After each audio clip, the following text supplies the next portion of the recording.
If doubt did not exist in your mind, what would you already be? What moves would you have made? What mountains would you have climbed? And what empire would already be built under your name? By the time this speech ends, you will no longer beg for confidence. You will walk in it. This speech contains a mental trick so simple, it will feel like you already knew it.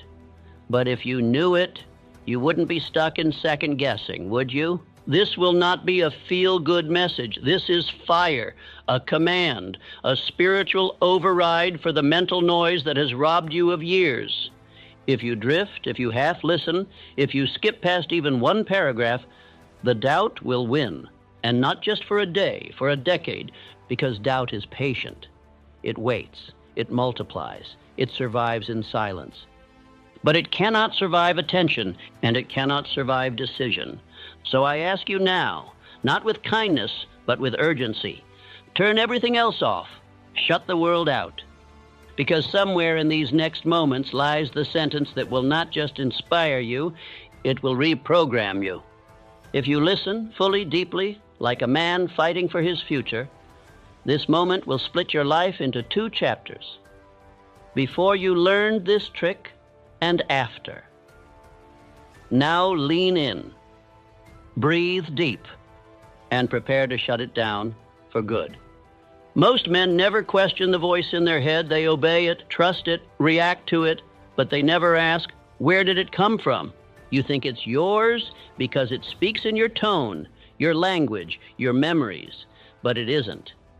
That voice was installed. It was installed when someone told you you're not ready, and you believed it. It was installed when you failed once and decided you were a failure. It was installed when you heard, don't be too ambitious, and shrunk your vision to fit in. That voice, the one that makes you pause before applying, hesitate before speaking, delay before building, it is not the voice of your highest self. It is the ghost of your past, trying to preserve its control. But here's the truth that most never hear. Doubt is not a warning. It is a recording. It is a line you've heard so many times from so many places that it became a loop, and you mistake the loop for logic. You hear it and think, I shouldn't do this.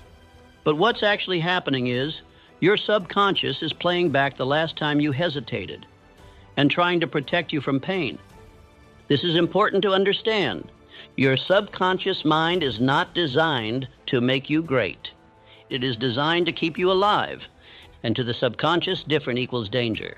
So the moment you try to grow, to act, to speak boldly, to step into a higher identity, the system doesn't say, amazing, let's rise.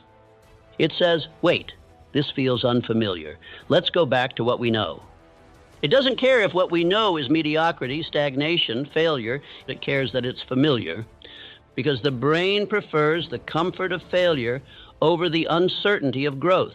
So what does it do? It sends you doubt, not to destroy you, but to protect what it thinks you are, to keep you in alignment with your old self. But here's the good news. If doubt is just a loop, it can be broken. If it's just a voice, it can be silenced.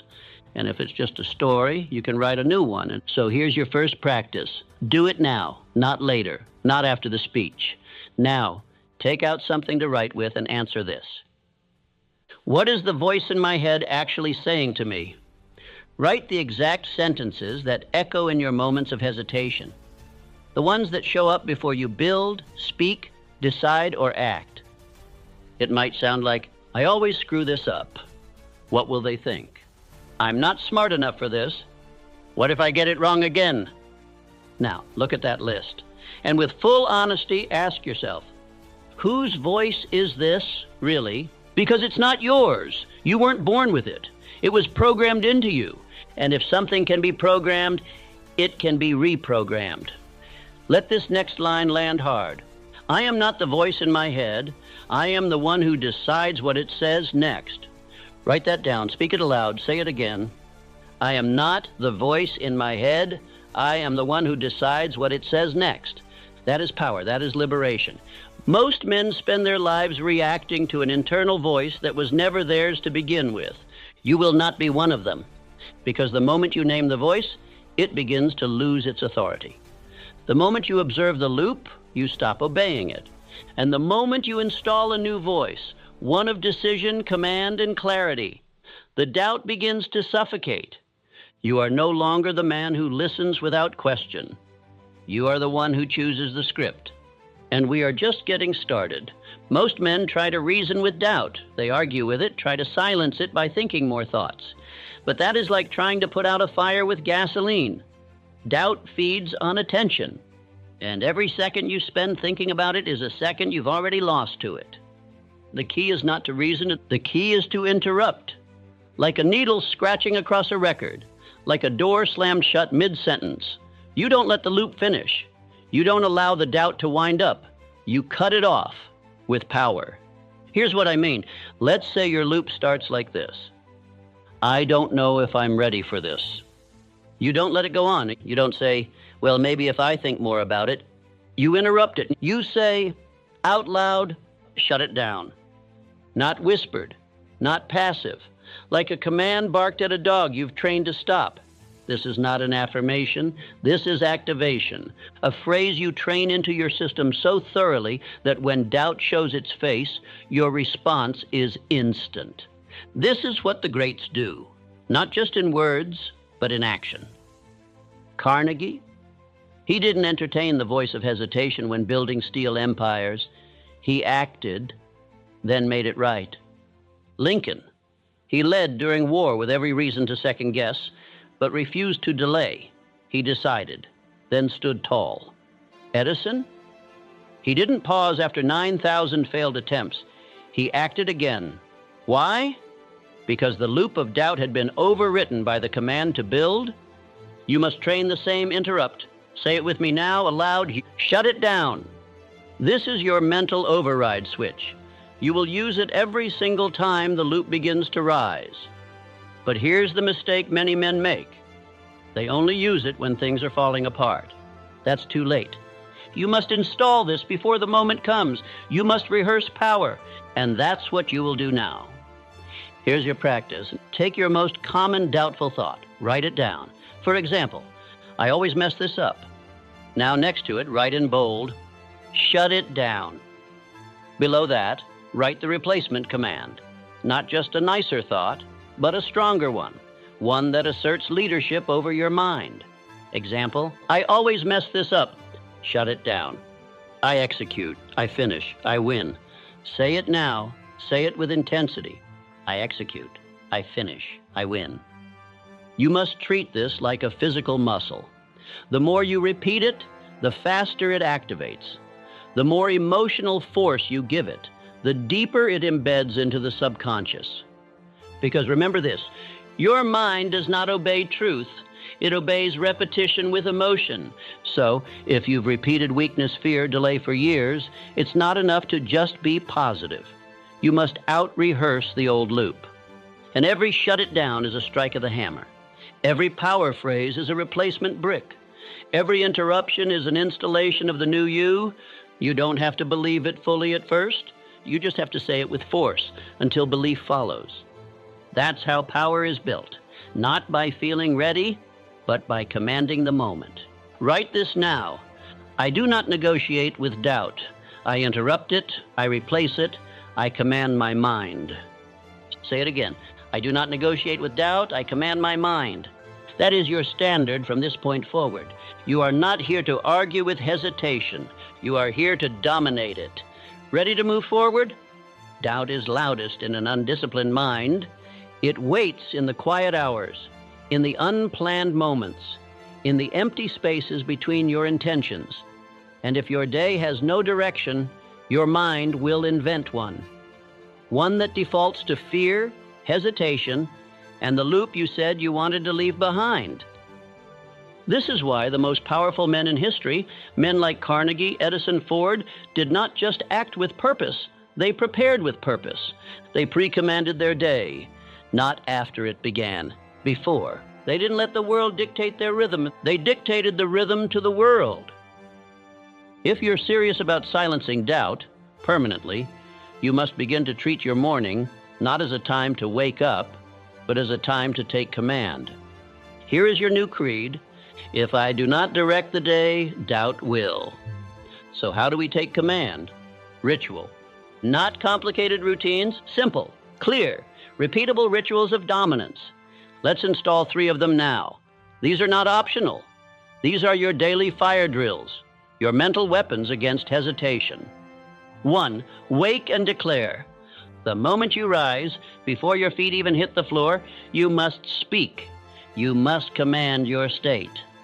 Because your mind in the first few moments of waking is a sponge. It is wide open to suggestion. And if you do not feed it your commands, it will absorb commands from fear, fatigue, or the past.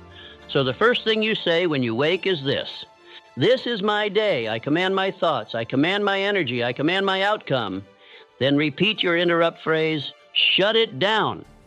This teaches your subconscious that you are the first voice it hears, not doubt, not the past, not the noise. This alone will begin to shift your emotional chemistry within 3 days. 2. Read your identity out loud. Most men read information in the morning, and you will read identity because you are not here to learn more. You are here to become more. So, write out in detail a paragraph of the man you are becoming. Not who you hope to be, who you are in the present tense. Example, I am a decisive man. I act with clarity. I speak with command. I build daily. I do not delay. I do not excuse. I create. I lead. I finish. Every morning, read this paragraph aloud. Not passively, not like it's homework. Read it like you're instructing an army. And that army is your mind, because it is. The subconscious listens to repeated identity. And if you say it long enough, it believes it. And when it believes it, it builds it. 3. Visualize execution. Close your eyes, see yourself. Not trying, not hoping, executing. Finishing is speaking with power, walking with certainty. See yourself refusing to flinch when pressure hits. Watch yourself act before doubt can speak. This is not fantasy. This is future memory. You are rehearsing power. Why? Because the subconscious doesn't know the difference between real and imagined. It only knows what is rehearsed with feeling.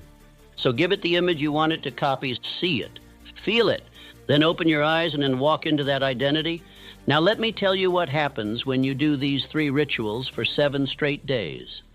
Your thoughts begin to shift before you consciously intervene. You begin to hear the voice of hesitation, and your automatic response becomes power. You begin to build what the weak call discipline, and what you now know as command. This is what the greats understood. The subconscious mind is not an obstacle to overcome. It is a weapon to be trained, but only if you feed it with structure, only if you show up daily with fire. Say this aloud now. I command my morning. I program my mind. I lead my life. Say it again, louder. I command my morning. I program my mind. I lead my life. And now write this. If I do not speak power, doubt will. That is your law now. That is the line in the sand. This is not about being positive. It's about being prepared. Because a man who commands his day does not need to negotiate with doubt. He has already decided. And from this moment forward, so have you. Next, we will confront the hidden enemy that doubt feeds on, identity confusion. There is a reason why no matter how many books you read, no matter how many plans you make, no matter how much motivation you absorb, the old doubt still comes back. It's because beneath the knowledge, beneath the intention, beneath the ambition, your identity has not changed. You see, your mind will always find a way to return to what it believes to be true about you. And if that truth is, I'm inconsistent. I always fall off. I'm not like them. I just need to figure it out. Then every effort you make, even if it's powerful in the moment, will eventually bend back toward the old pattern. Because behavior will never permanently outpace identity. This is why most life changes don't last. Because they're done as the old self trying to become the new one. But the old self always protects itself. Always. Let me make this clear. Until you shift identity, doubt will always have a home. And identity is not changed by motivation.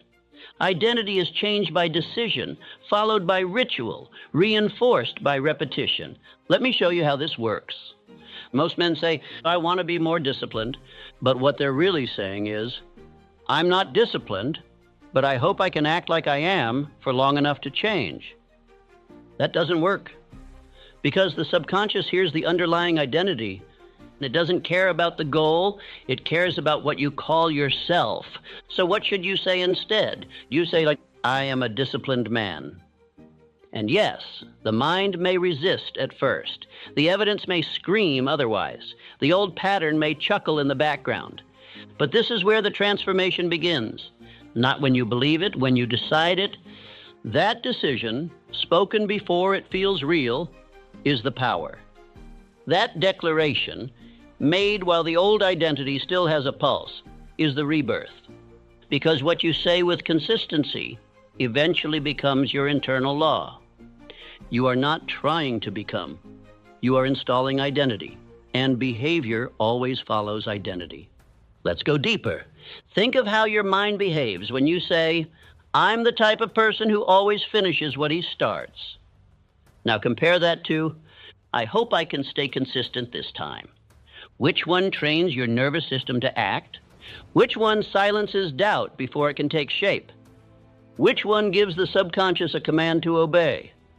The first one, because identity doesn't ask for permission. It gives instruction. So write this now.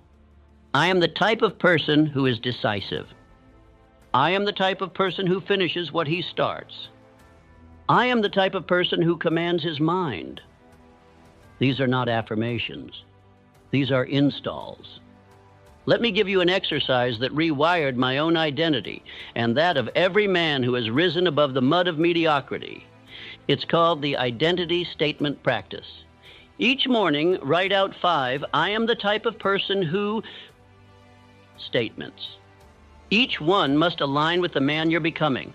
Not fluffy traits, not nice ideas. Habits, characteristics, direct instructions to your nervous system. Examples, I'm the type of person who acts immediately on vision. I'm the type of person who shows up even when he doesn't feel like it. I'm the type of person who speaks clearly, leads boldly, and decides quickly. I'm the type of person who silences doubt through motion. I'm the type of person who lives by ritual, not feeling. Now, do this for 21 days without missing. Speak them, read them, act them. You will feel resistance. That's normal. That's the dying breath of the old identity. But if you persist, if you install, if you repeat with emotion, the old voice loses power, because the mind cannot hold 2 conflicting identities forever. Eventually, one voice wins, and it will be the voice that is repeated with authority. Here's the truth you must never forget. The subconscious cannot argue. It only reflects, and it will always reflect who you say you are, not who you hope to be. So speak like the man you're becoming, act like him, walk like him, repeat his words, and the world will respond accordingly. Because reality does not bow to your desires. It bows to your identity. Now let's apply this directly, right now. Get out a piece of paper. At the top, write, my identity is now. Then finish this sentence 10 times. I'm the type of person who... Write them with fire, with finality, with a commitment that makes the old you flinch. Then fold that paper. Keep it with you. Read it twice a day for the next 30 days. Because once your subconscious accepts this new script, you will no longer need motivation. You will simply act. Because action will now match identity. One final truth before we move on. You are not transforming because of new information. You are transforming because of a new decision, spoken, repeated, and lived. That's the only real change. Not what you know, what you now believe to be true about who you are. So decide boldly and speak daily. Repeat with power, because your doubt does not live in your abilities. It lives in your identity. Change that, and you change everything. Let us speak now of the battlefield where most men lose the war, not because they are weak, but because they are ruled by a master they were never taught to question: emotion. Emotion is not your enemy, but if left untrained, it becomes your captor. Emotion is meant to be felt, not followed. It is a guest, not a general. And yet most men wake up each day and hand the reins of their destiny to how they feel in that moment. If they feel inspired, they act. If they feel tired, they wait. If they feel uncertain, they hesitate. But understand this now: no man ever built an empire by waiting for agreement from his emotions. Let me make this clear. The most powerful men you admire, the Carnegies, the Edisons, the Lincolns, they did not feel like doing the work every day. They did not always feel certain. They did not always feel powerful, but they obeyed discipline, not feeling. They installed systems that ran with or without emotional fuel. They built rituals that outlasted motivation. They moved, even when nothing in them wanted to, because here is the truth. Discipline is doing what is required, even when it is not rewarded immediately. It is acting in alignment with identity, regardless of mood. And when that becomes who you are, emotion no longer decides your movement. You do. Let me show you how this works with a simple reframe that few will ever teach you. Instead of asking each morning, "What do I feel like doing today?" you ask, "What would the disciplined version of me do right now?" You do not seek alignment with emotion. You seek alignment with identity. Because every time you obey discipline over feeling, you reinforce power. Every time you obey feeling over discipline, you feed doubt. One becomes your master, the other becomes your fuel. Let's go deeper with this. Say this aloud right now. I do not follow my feelings. I follow my decisions. Again, I am not ruled by how I feel. I am ruled by what I've chosen. Let that sink in and let it become your internal compass. Write it on your wall if you must. Because in the moments when your mind begins to bargain, when it tells you, just take the day off, it's okay to skip today, you deserve to rest, you must return to this one truth. Discipline is the voice of the man I am becoming. Emotion is the echo of the man I'm leaving behind. Now let's make this practical. Here are 3 exercises to begin training discipline over emotion. Today. 1. The cold commitment. Choose one thing every day that is mildly uncomfortable. A cold shower, a fasted walk, waking 30 minutes earlier. Then do it before your mind has a chance to vote. Why? Because every time you act before emotion can intervene, you strengthen your command center. You are practicing obedience to decision, not feeling. That is mental weightlifting. 2. The identity pulse. 3 times a day. Morning, midday, and night, pause and ask, what would the man I'm becoming do right now? Then do it. Immediately. This trains your nervous system to act from identity, not emotion. You're no longer asking, how do I feel? You're commanding, act in alignment. 3. The end of day integrity report. Before bed, take 60 seconds and ask yourself, did I obey emotion or did I obey identity today? Be honest. If you obeyed emotion, acknowledge it and declare that tomorrow will be different. If you obeyed identity, celebrate it, because every act of discipline is a brick in the fortress of your new self. Now let's anchor this with a few spoken declarations. Say them aloud, say them slowly. Let them carve new pathways in your mind. I am the type of person who finishes what he starts. I am the type of person who does not negotiate with emotion. I act before I feel like it. My future obeys my discipline, not my doubt. These are not lines for motivation. These are codes of conduct. Recite them daily, not to feel better, but to become better. Because repetition is how a soldier is trained. And you, my friend, are in a war against the version of you that flinches, that waits, that obeys comfort. Every act of discipline is a strike against that old king. And every time you obey it, you build the throne of the new one. So ask yourself this. In the next 24 hours, when doubt whispers, when emotion says not today, will you wait to feel right? Or will you act because it's already right? That choice, made in silence, repeated in stillness, is what separates the powerful from the passive. It is what separates men who wish for freedom from men who walk in it. You have made your decision. Now act like it. Most men walk through life believing that something is wrong with them. They believe they were born lazy or unmotivated or unfocused or inconsistent. They believe the discipline they see in others is something those men were given. And so they conclude, I'm just not wired that way. But hear this now, and then let it burn through every lie you've ever accepted. You are not broken. You are untrained. There is nothing wrong with your drive. There is nothing wrong with your mind. There is nothing wrong with your ambition. You have simply never been shown how to direct it. You've been given inspiration, but not instruction. You've been told to believe in yourself, but never told how to install belief into your system. You've been fed motivation that fades, instead of rituals that rewire. Let me explain. The mind is like a wild horse, powerful, fast, full of energy, but left untamed, it runs in circles. It kicks at shadows. It destroys the very ground it walks on. Your thoughts, when untrained, will run you into exhaustion. Not because you lack power, but because power without direction is destruction. Think about the average day for most men. They wake up, and their first thoughts are not of purpose, they're of problems. They don't train the mind in the morning.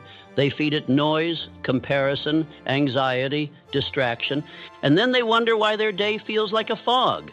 The truth is simple. You cannot live a powerful life on untrained thoughts. So how do we train them? How do we begin the process of going from scattered to sculpted, from reactive to ruthless in focus? It begins with one decision. I will no longer treat my mind like a stranger. I will command it as its rightful master. Once that decision is made, everything changes, because you no longer allow randomness to govern your thoughts. You begin to train. And the first step of that training is this. You stop asking, what's wrong with me? And you start asking, what system am I missing? Because it's not a flaw in your character. It's a gap in your structure. Let me give you a story.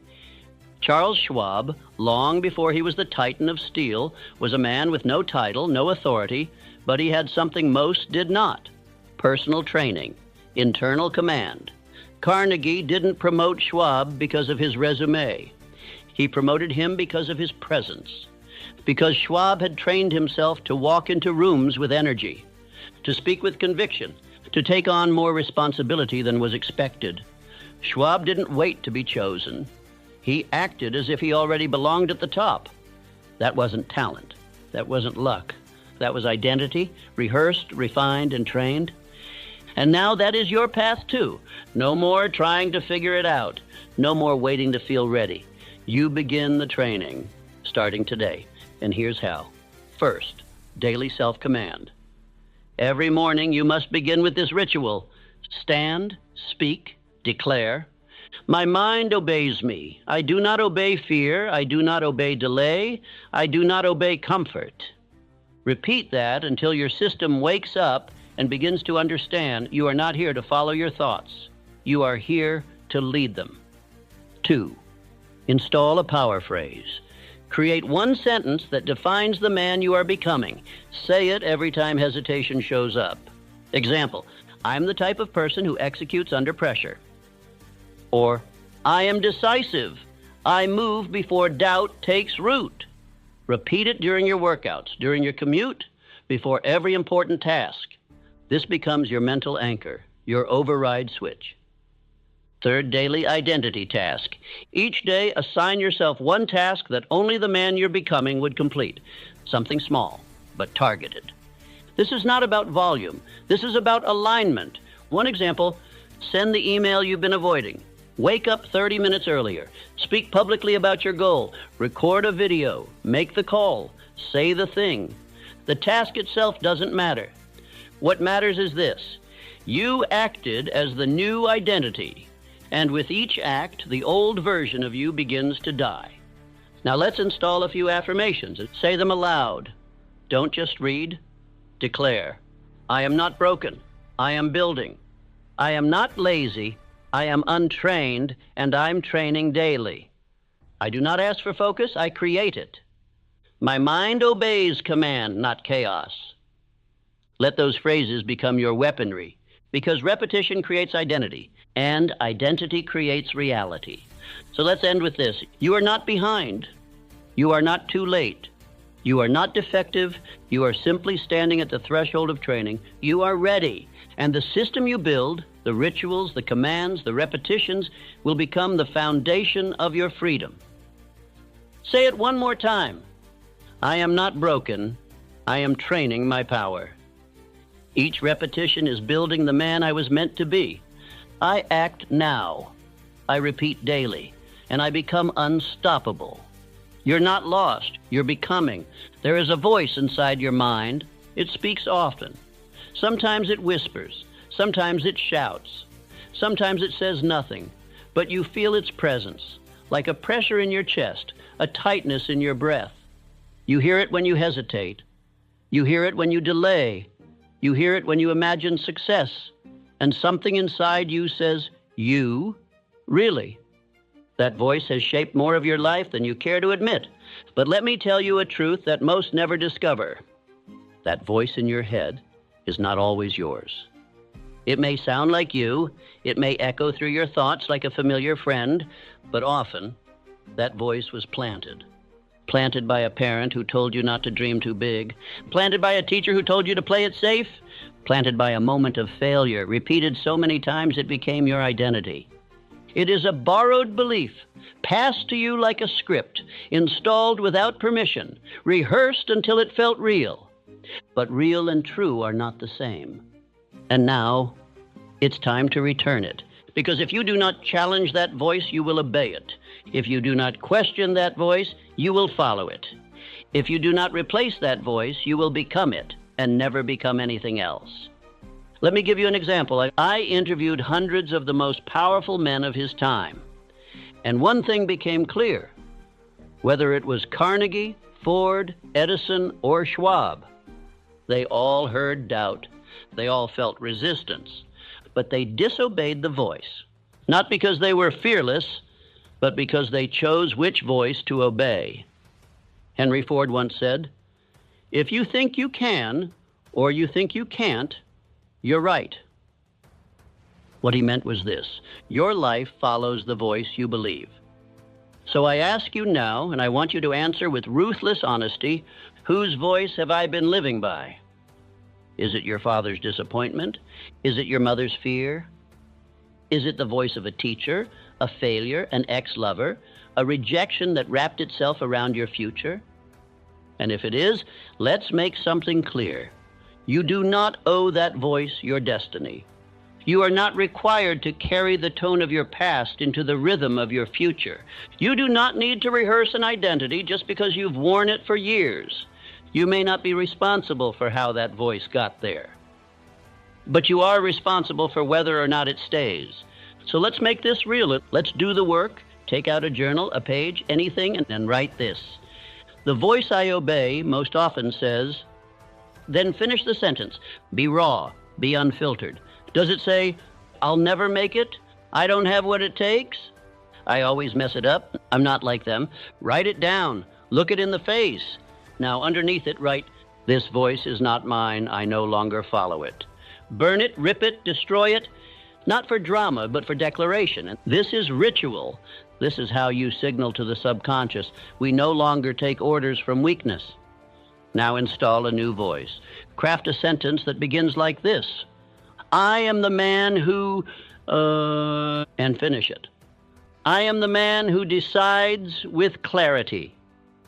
I am the man who acts before emotion. I am the man who finishes what he starts. Say it aloud. Say it again. Then write it on your wall. Then record it and play it back. Repeat it until your nervous system begins to obey. Because remember this, the subconscious does not care what is true. It cares what is repeated. So if you want a new identity, you must give it a new voice, daily. Let's make this even more practical. Here are two powerful techniques to rewire the voice in your mind. 1, the voice override. Every time you catch a thought that does not belong to your future, say this out loud. That's not my voice. I don't follow that anymore. This interrupts the pattern. It cuts the script. It creates a moment of power. Most men never override the voice. They argue with it. You don't argue. You replace. 2, the rehearsal ritual. Each morning, spend 3 minutes speaking the identity you're becoming. This is not a pep talk. This is a mental training session. Say, I am the type of person who follows through. I am the type of person who speaks with authority. I am the type of person who creates discipline, even when I don't feel it. I am the type of person who wins because I've decided to. Speak with tone, with fire, with absolute belief, because every time you do, the old voice loses ground. Let's anchor this now with a few more affirmations. Say them aloud, like they belong to you. I no longer obey doubt. I command belief. I reject the voices of my past. I speak my future into existence. I am not who I used to be. I am who I choose to become daily. My thoughts obey me, my voice leads me, my future follows me. Say them every day. Because the man who speaks his identity long enough begins to believe it. And the man who believes it becomes it. You are not a prisoner of your thoughts. You are not stuck with the script you inherited. You are the author. You hold the pen. And with each repetition, each declaration, you write a new life. You write a voice so powerful, so rooted, so trained, that doubt no longer recognizes your mind as its home. From this day forward, say it clearly. That voice was never mine. I no longer follow it. I speak with the voice of who I am becoming. And with that voice, you will shut doubt down. Doubt is not a curse exclusive to the weak. Doubt does not visit only the lost, the broken, or the uncertain. Doubt, the internal whisper of what if I fail, has visited every great man you admire. The difference is this. The greats did not live with doubt. They answered it. They did not argue. They did not apologize. They did not explain. They simply refused to let doubt become their director. They understood one timeless principle. Doubt is not a sign to stop. It is a signal to decide. Let's study them now, not as untouchable legends, but as men who heard the same lies you do and silenced them with decision. 1, Henry Ford. Produce it anyway. When Henry Ford set out to build the Model T and revolutionize transportation, he didn't have the credentials. He didn't have mass approval. He didn't even have agreement from his own engineers. They told him it couldn't be done. They said his dream of an affordable car for every working man was unrealistic. They doubted the idea of an 8-cylinder engine in a single block. They told him, this design is impossible. Ford said just 6 words in return: keep working, produce it anyway. And those 6 words built an empire. He didn't argue with doubt. He didn't try to debate the limitations. He didn't ask for reassurance. He gave the order, and doubt, no matter how loud it was, had no choice but to obey. This is what you must learn. Doubt is not defeated by logic. It is silenced by command. 2, Abraham Lincoln. This is the burden I must carry. Lincoln did not look the part of a leader. He was awkward, melancholic, laughed at for his appearance, attacked for his decisions. He led a nation divided and bleeding. At every turn, he was told he was unfit. Can you imagine the pressure of knowing that every word you say could tear your country further apart? The doubt he faced wasn't just internal, it was national. And yet he said this: I am nothing, but truth is everything. He never claimed to be the perfect man. He never pretended to be without fear. But he stood firm in purpose. That's what made him powerful. He allowed doubt to exist in the room, but he did not let it sit in the chair of command. He bore the burden and still chose to lead. 3, Thomas Edison. I did not fail. The man failed over 10,000 times trying to invent the light bulb. 10,000. That's not exaggeration. That's recorded truth. He was mocked in newspapers, dismissed by scientists. They called him delusional. When asked why he hadn't given up, Edison simply replied, I have not failed. I've just found 10,000 ways that won't work. That is not just optimism. That is identity. That is a man who trained his subconscious to see attempts as progress, not proof of inadequacy. You see, doubt says, maybe you're not cut out for this. But belief answers, I will become what is required no matter how long it takes. Edison's success was not a product of genius. It was a product of repetition in the face of doubt. 4. Andrew Carnegie. Surround yourself with belief, not noise. Carnegie was born into poverty. Immigrant, no formal education. Worked in a cotton factory at the age of 13. Yet he became the wealthiest man of his time and a mentor to millions through his philosophy of wealth and contribution. How? He trained his environment. He surrounded himself with men who believed bigger. He built a mastermind, a brotherhood of thinkers, leaders, and visionaries who would challenge his doubt into silence. He once said, "You cannot push the mind to grow while surrounding it with those who pull it back." Carnegie didn't pretend doubt never came. He just never let it echo in empty rooms. He knew the trick. Let others speak faith into your future. Louder than doubt speaks failure into your past. What do these men teach us? They were not superhuman. They were not immune to fear. They were not blessed with confidence every day. They simply practiced a pattern. They heard doubt, and they answered it. And that answer came in the form of action, repetition, and belief. Now it's your turn. Here's your practice. Write down one thing you've delayed because of doubt. It could be a conversation, a business, a habit, a risk, and a decision. Name it. Then ask yourself, what would Ford do? What would Lincoln say? How would Edison move? Who would Carnegie call? This is not a mental game. This is mental modeling. These men are not statues to admire. They are systems to imitate. Because what they did was not magical. It was mechanical.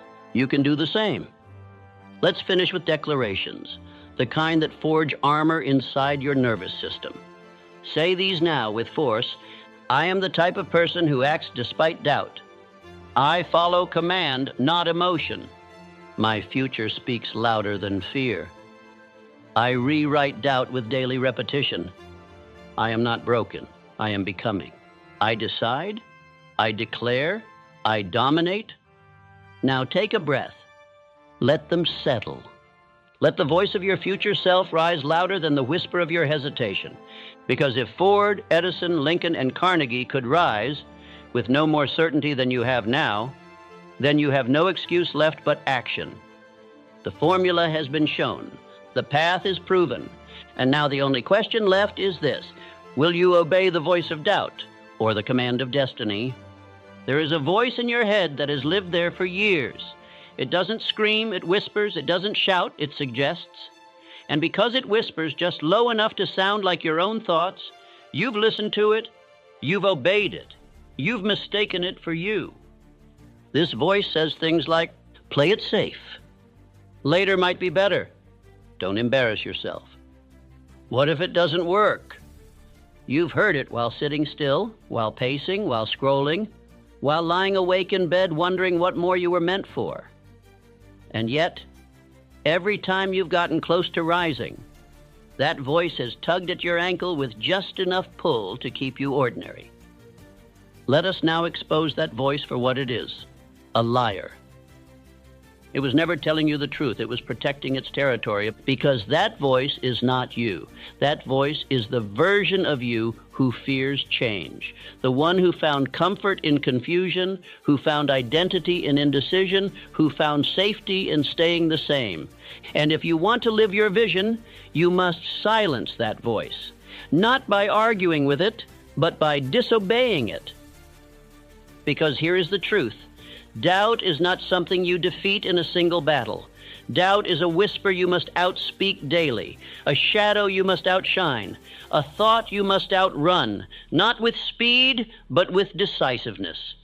When you were born, you didn't know how to doubt. You didn't know how to hold back. You screamed when you needed something. You moved toward whatever caught your eye. You reached. You fell. You reached again.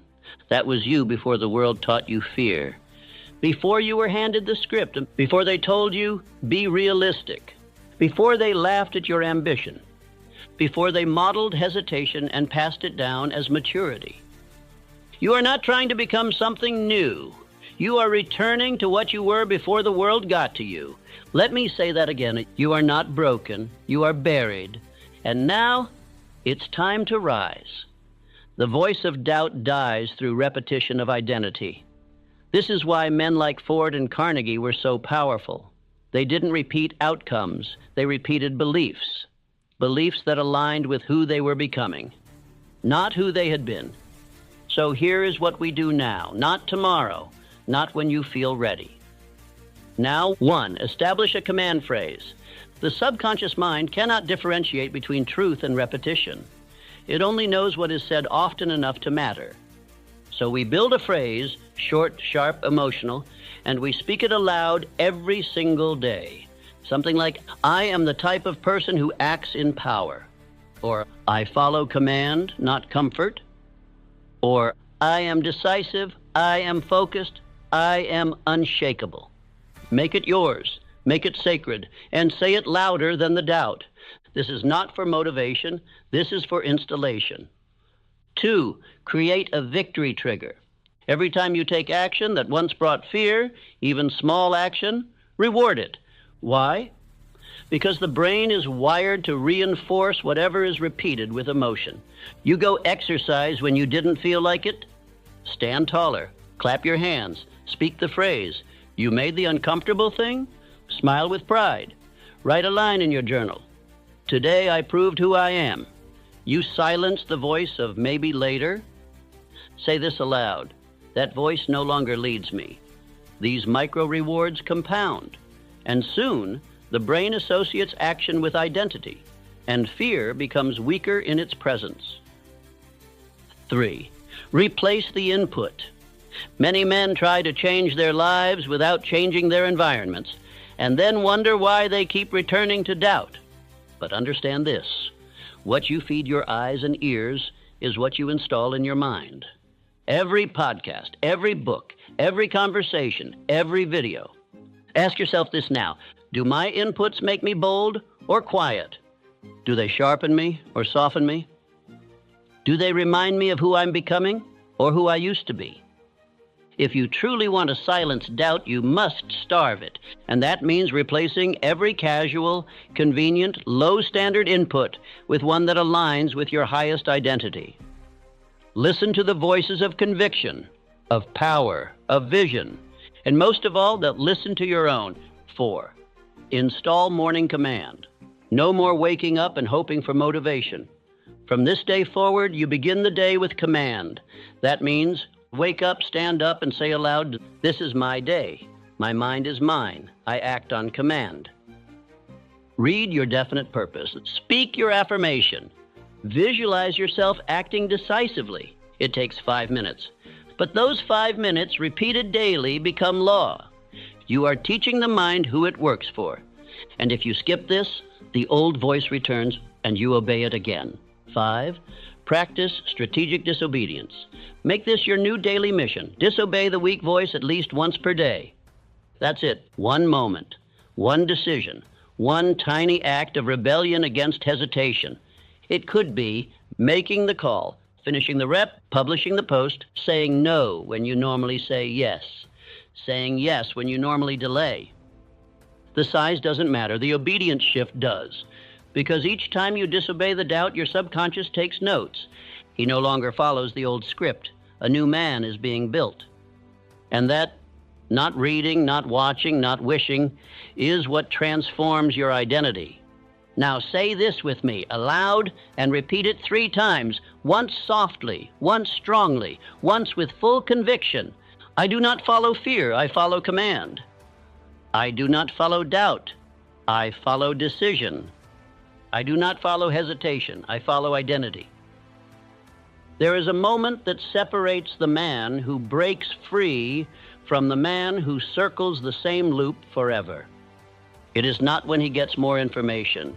It is not when he feels more ready. It is when he says, I am done obeying the lie. That moment is now. Not because you're perfectly prepared, but because you finally remembered who you are. You are not your doubt. You are not your past. You are not the voice that says not yet. You are the one who decides. And every time you declare your identity louder than your fear, the old version dies. So speak again. I'm the type of person who will succeed. I'm the type of person who follows through. I'm the type of person who builds, commands, and finishes. I'm the type of person who silences doubt by acting in power. This is the new voice. Let it run on loop. Let it ring louder than the world.